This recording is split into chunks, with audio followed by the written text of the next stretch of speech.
Ladies and gentlemen, may I please have your attention? Please have your tickets in hand before you board the plane. Thank you.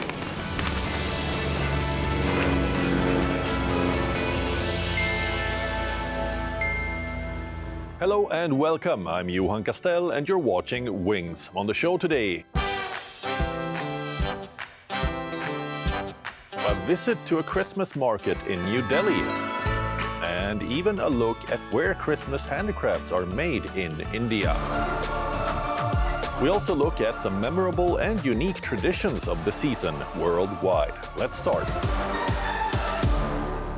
We visited a Christmas market in New Delhi that brought the spirit of Christmas to life. On offer were food stalls, shopping, drinks, art activities, fitness sessions, and of course, meeting Santa.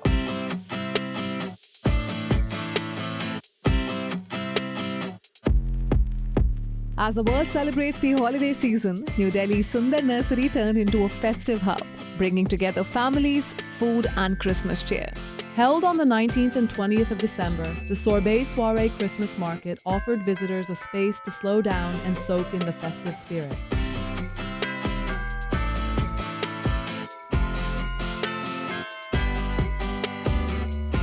From homegrown brands and festive food to fitness sessions, art activities, a dedicated kids zone and pet-friendly spaces, the two-day market had something for every age and every mood. This is our fourth edition and we are doing it at this lovely place at Sundar Nursery. We have about 80 to 90 stalls between food, fashion, lifestyle, lots of things for kids. We also have alcohol brands. So we're trying to get a European Christmas market back into Delhi.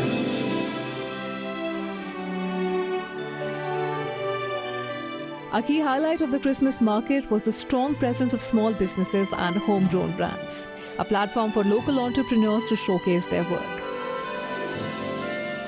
It's really nice to be here. The bazaar, the market, Christmas vibe here is fabulous.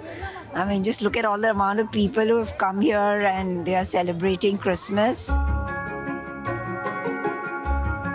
Another unique thing in the market was the Kidpreneur section, where kids from age 8 to 15 ran their own stalls.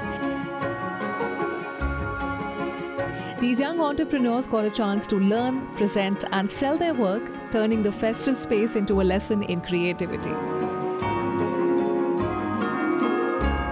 Illustrated and created funky graphics that actually talk or shout out loud about the issues that we believe in. So it's basically for change makers, and we cover issues from mental health, sustainability, body positivity, and the thought is to just make activism funkier and relatable for everyone, so that every day we are wearing, we are activists in every single day. I feel it's actually a good event because you get to enjoy things, and you also get many presents, and you get to be together with family.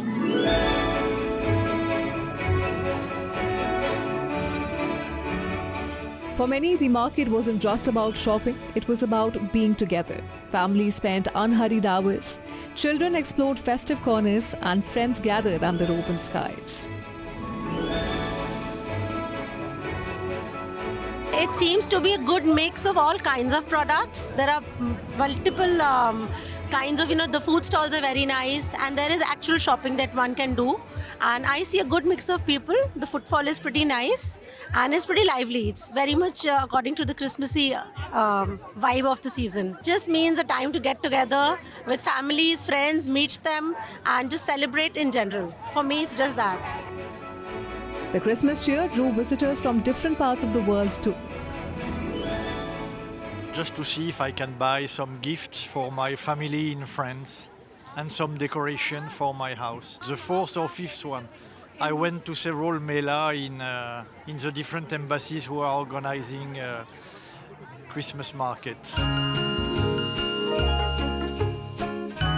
And bringing smiles to the visitors was Santa Claus himself, reminding everyone that Christmas joy is for all ages. The holiday season around the world is a time to pause, come together and celebrate moments with your loved ones, bringing people closer wherever they are.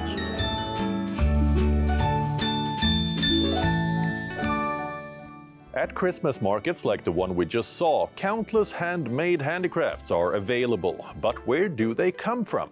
let's take a look at some of the artisans who make them here in India.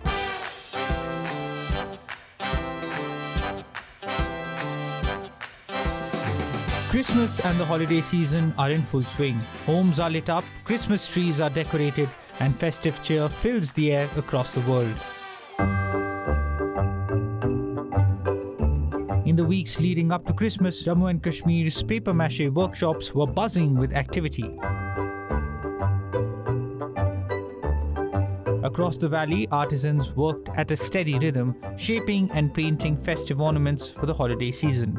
Christmas balls, stars, Santa figurines, crescents, bangles, and decorative gift items filled the workshops, each piece handcrafted, each detail carefully finished.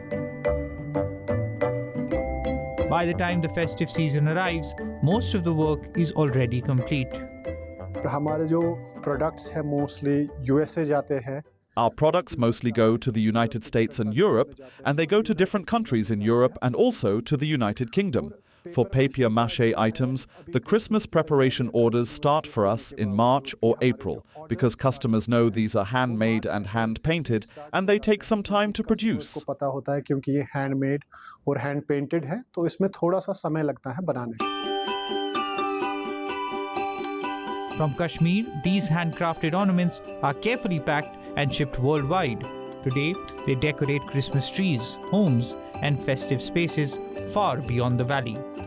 International buyers continue to prefer Kashmiri paper mache for its intricate craftsmanship, rich colors, and long-lasting quality. I have been working with papier-mâché for 25 years. We get paper, then put it in a machine to make the pulp, and then we mix glue with the materials. From this, we make balls, elephants, and boxes. We get orders for Christmas, then these products go to foreign markets.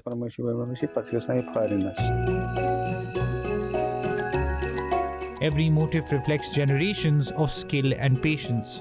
For many artisans, paper mache remains a family occupation, passed down from parents to children over decades. While Christmas lights up homes of the Christian community, it also brings livelihoods and hope to Kashmir's paper mache artisans. The festive season translates into months of employment and steady income for hundreds of families.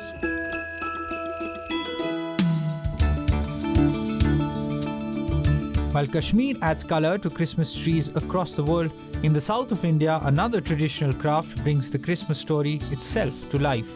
In Velachery, a small village near Madurai in Tamil Nadu, artisans were busy in the weeks before Christmas preparing figurines for Christmas cribs. For years, around 300 families in the village have relied on this traditional craft for their livelihood. The artisans mold and paint detailed figures of Mary, Joseph, baby Jesus, shepherds, angels, and animals. These figurines remain in high demand and sent to states such as Kerala, Karnataka, Goa, Andhra Pradesh for churches and homes during Christmas. From paper mache ornaments in Kashmir to Christmas crib figurines in Tamil Nadu, traditional artisans across India remain closely linked to the spirit of Christmas. As Christmas is celebrated across the world, we take a moment to look back at some of the stories that brought the spirit of the season to life on wings. From dazzling lights and festive markets to unique traditions and heartfelt celebrations. In this special wrap, we revisit some of our most memorable Christmas stories.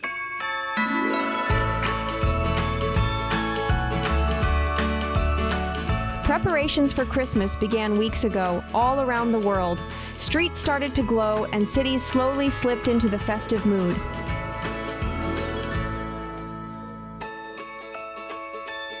Now, the moment we've all been waiting for is here.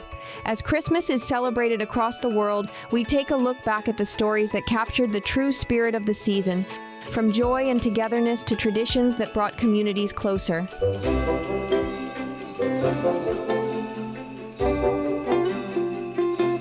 Gingerbread has long been a Christmas staple, symbolizing warmth, togetherness, and festive creativity. And across Europe this season, gingerbread art bloomed.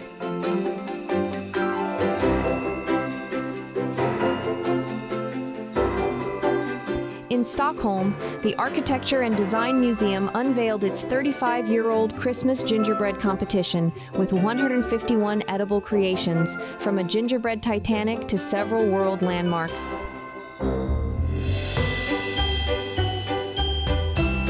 And in London, architects have built a full mini-city made entirely of gingerbread and candy. From museum halls to city exhibitions, gingerbread is once again proving that Christmas magic can be both creative and delicious.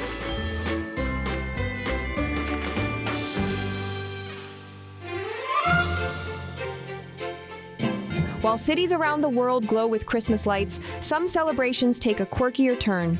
In Germany, Santa Claus swapped his sleigh for a stand-up paddleboard as members of a water sports club in Mannheim took to the river, Rhine dressed as Santas, elves, and even the Grinch. Braving cold waters, waves, and winter winds, the paddlers cruised past industrial skylines, promoting community spirit, with some even taking an icy dip before posing for festive photos.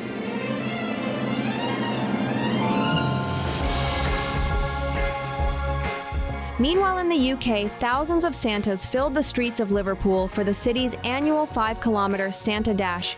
First held in 2004, the country's biggest festive fun run marks the official start of Liverpool's Christmas celebrations, with participants of all ages running for charity, as music, cheers, and waves of red and white took over the city centre.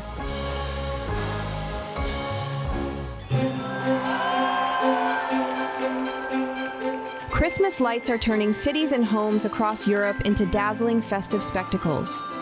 In Barcelona, the season began with a burst of color as thousands filled Passeig de Gràcia to watch iconic landmarks like Casa Batlló and La Pedrera transform into glowing canvases of light and music.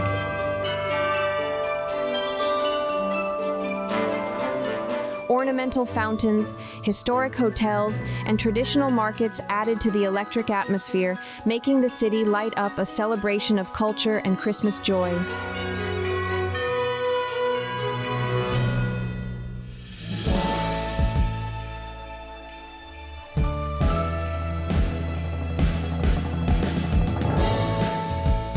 In Belgium, Brussels' Grand Place stepped straight into a fairy tale as the city unveiled its annual Christmas light and sound show.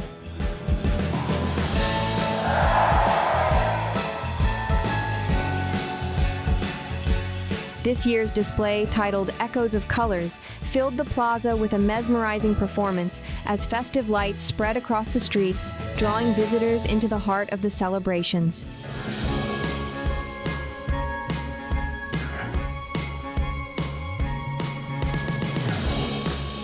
And in Austria, Christmas magic took on a more personal touch. In Bad Tatzmannsdorf, a family estate has become Europe's largest Christmas house, glowing with nearly 1 million lights and more than 250 inflatable figures.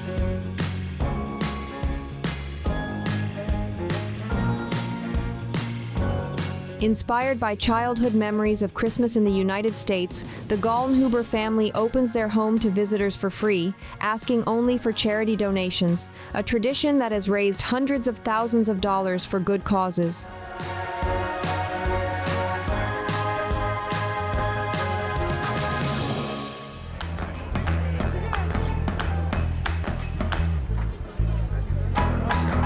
Europe's Christmas markets are stepping straight out of a fairy tale.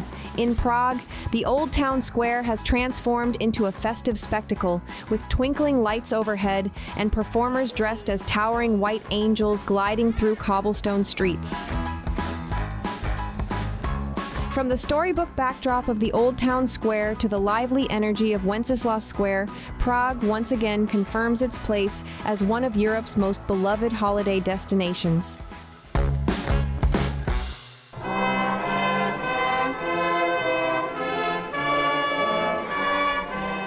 In Germany, Nuremberg welcomed the season with a tradition steeped in history, the appearance of the Nuremberg Christkind, the angelic symbol that has marked the opening of the Christkindlesmarkt for generations. Ihr Herren und Frauen, die ihr einst Kinder wart.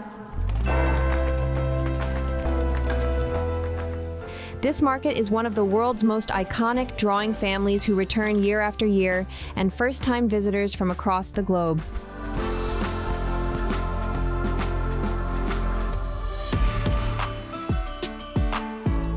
From classic European boulevards to cozy winter parks, cities around the world are shining bright this Christmas. In Paris, the City of Lights lived up to its name as more than 400 trees illuminated the Champs-Élysées, while festive windows and the glittering Eiffel Tower turned the French capital into a glowing postcard across all 20 districts.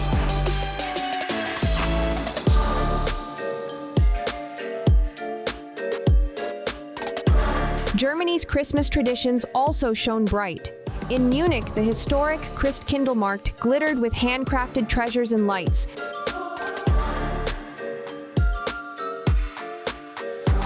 While in Berlin, the Brandenburg Gate, Kurfürstendamm, and Christmas markets were lit up, filling the city with festive energy.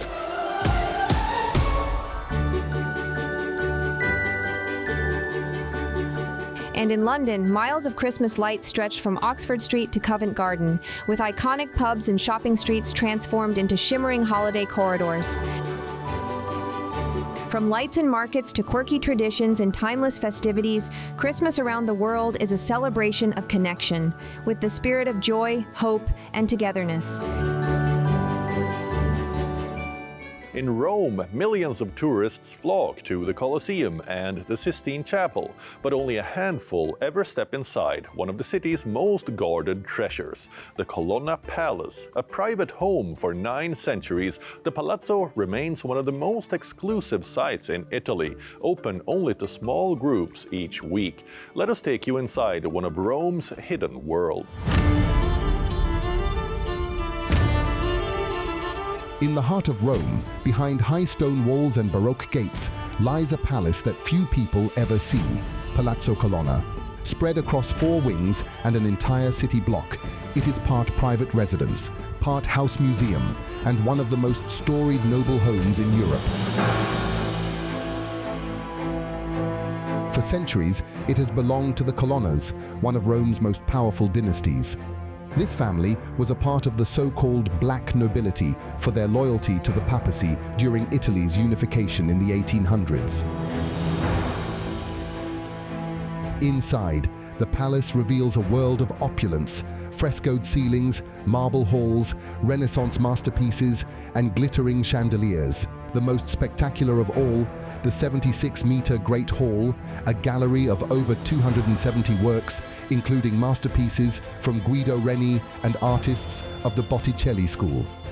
Access is extremely limited. Just 10 visitors are allowed at a time on Friday and Saturday mornings, guided by art historians.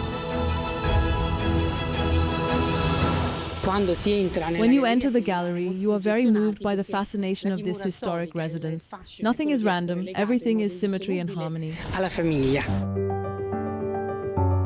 The palace is still a living home. Don Prospero Colonna, the head of the family, resides in one wing, rarely approving public events. One of the most famous was the filming of the final scene of Roman Holiday in 1952, where Audrey Hepburn stood in the very hall that visitors see today. Princess Isabella gave the authorization just after World War II. Rome was being reborn, and the film brought back a sense of joy. Even today, many visitors come specifically for the Audrey Hepburn tours.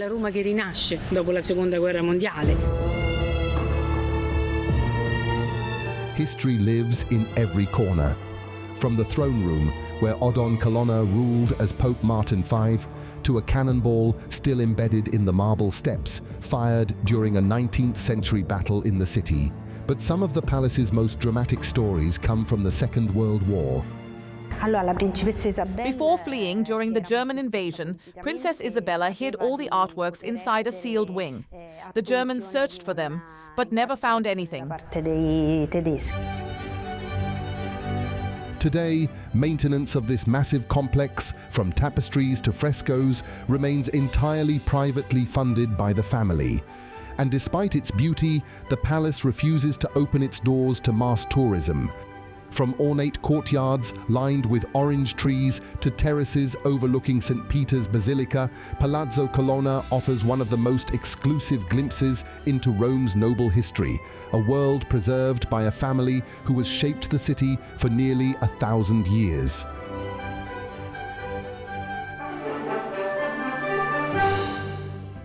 Kyoto is now home to Japan's newest digital art landmark. International art collective Team Lab has opened BioVortex Kyoto, a sprawling next-generation museum that blends technology, perception, and play into a single immersive world.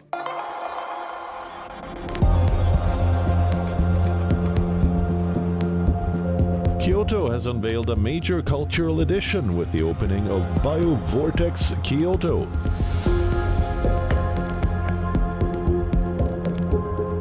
Team Lab's newest and largest permanent museum in Japan, spread across more than 10,000 square meters in Minami-ku, just minutes from Kyoto Station. The space is designed as an immersive environment where digital art, urban redevelopment, and interactive experience meet. Part of the larger Kyoto Station Southeast Asia project, the museum aims to position the district as a new creative hub. With over 50 installations, BioVortex Kyoto captures Team Lab's evolving philosophy, artworks that shift, respond, and transform based on the surroundings and the interaction between humans and the environment. A centerpiece of the museum is massless amorphous sculpture, being showcased in Japan for the first time. The installation is rooted in Team Lab's idea of environmental phenomena, where art emerges from the conditions surrounding it. Other major works include megaliths, transient abstract life, and return, alongside an array of interactive spaces designed to bring together education and play, such as athletics, forest, and future park. Several zones are designed to merge physical activity and creative exploration. Athletics Forest pulls visitors into a high-dimensional environment where physical movement and spatial awareness shape the experience. Meanwhile, Future Park encourages co-creation, allowing interactive artworks to shift and grow as visitors collaborate in real time. I came with my daughter and I let her kind of pick it, so I thought it was going to be more geared towards her. So I just kind of expected a lot of art on the wall and kind of maybe touching things, but I didn't realize I was going to be foam all over me and coloring, turtles that are going to go on the wall and become animated. So it was just a lot different than I really thought.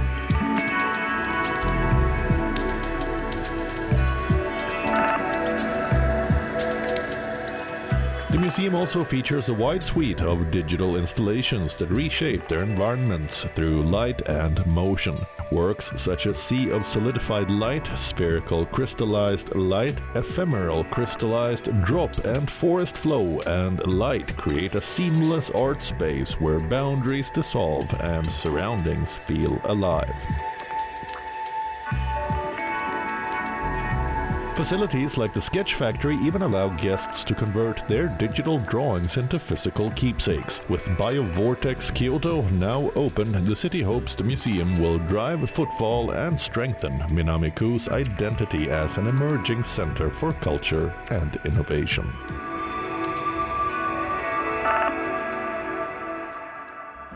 That's all we have for you on the show this week, but we return next weekend with more travel content for you. Until then, it's me, Johan Castell, signing off. Goodbye.